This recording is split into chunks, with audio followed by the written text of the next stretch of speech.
And welcome on in Wager Weekly for a week 3 in the NFL. Paul Nolan, Damon Roberts with you, breaking down your week 3 card as we do each and every day, each and every week, right here at wagerweekly.com. Make sure you sign up and become a member. You can do it in about 30 seconds. Real easy.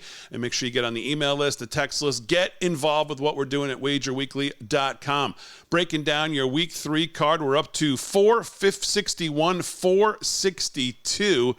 Denver on the road to Miami, and Paul Nolan. Denver finally scores some points, 33 of them. Russell Wilson's got some yards, 308 of them last week, and they still lost the game.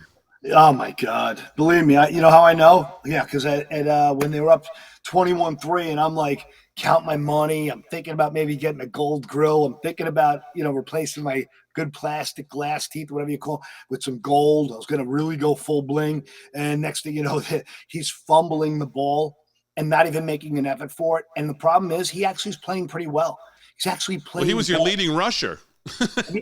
He's on pace for 42 or 43 touchdown passes. He had 15 last year. So he's clearly in better shape, but he looks old. I mean, on that play where he just fumbled and showed no effort, where he just figured, oh, didn't you notice I look like Johnny Mathis? That fumble doesn't count. I'm not even going to try for it. He drives me crazy. There's something about him that makes me nuts. But this Miami team, I think they're doing a little bit with smoke and mirrors. Don't get me wrong. They're phenomenal. The speed is everywhere. But I also feel like they've gotten really lucky. I just talked about it in the New England breakdown. I mean, New England went down into their zone on the first, second, fourth, sixth, seventh, and 11th. I think it was the 11th drive or 12th drive. And it came away with 3 points. That's almost impossible to do. So Miami got lucky in that game.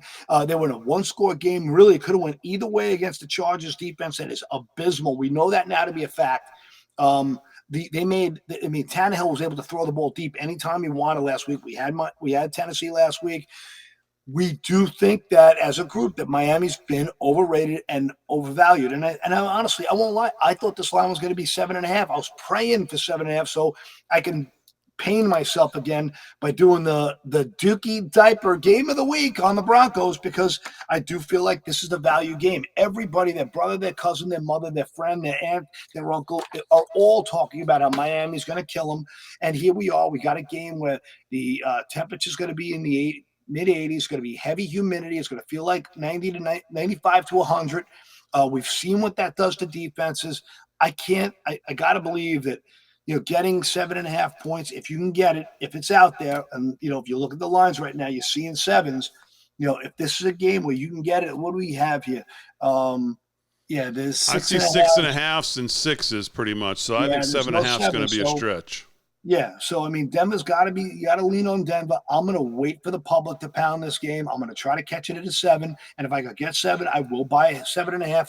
Call me a sissy. I call it insurance. I pay a ridiculous premium for health insurance in case I get my goiter breaks or whatever the hell happens.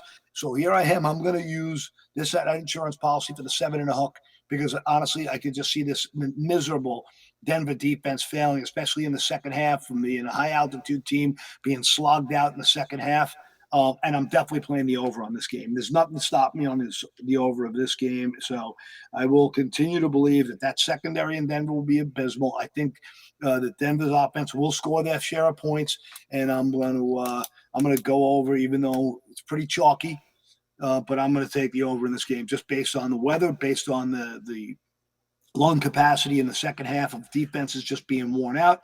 And I'm going to ride my time here at 47, going over 47.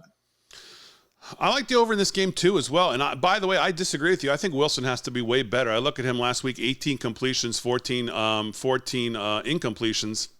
That's nothing to write home about. I still think he has to be better. I think he could be better this week in Miami. And like you said, the Dolphins have been putting up points. So even though this total opened, I think, what did it open? 46.5 has moved to 48.5. Yeah. I still don't think that's enough. I could see both teams getting close to 30, maybe in the 30s. I think I'm with you on the over in this game. I think this one could turn into a little bit of a close shootout. So I should admit, I did bet early in the week over 46.5. I just looked now, it is 48.5. So if you can get 48.5, I still think it's worth it too. So the audience should know what, I want to be real with everybody. Yeah. I gave a bad line. Yeah. There you go. That is 462 Denver at Miami. Week 3 in the NFL right here, wagerweekly.com.